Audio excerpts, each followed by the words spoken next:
Gandhinagar gift સિટીમાં દારૂની છૂટ અંગે નિયમો જાહેર કરવામાં આવ્યા છે, જે અંતર્ગત હવે જેમની પાસે હેલ્થ પરમિટ છે તેમને ગિફ્ટ સિટીમાં દારૂ છૂટથી નહીં પીવા મળે।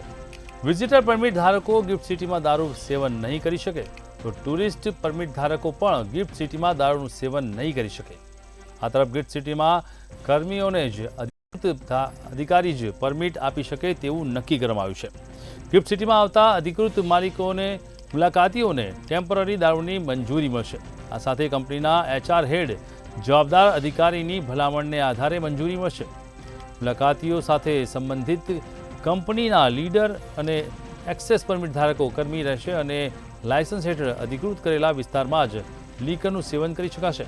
આ સાથે FL3 લાયસન્સ ધારક રાજ્યના અન્ય પરમિટ ધારકોને દારૂ નહીં વેચી શકે।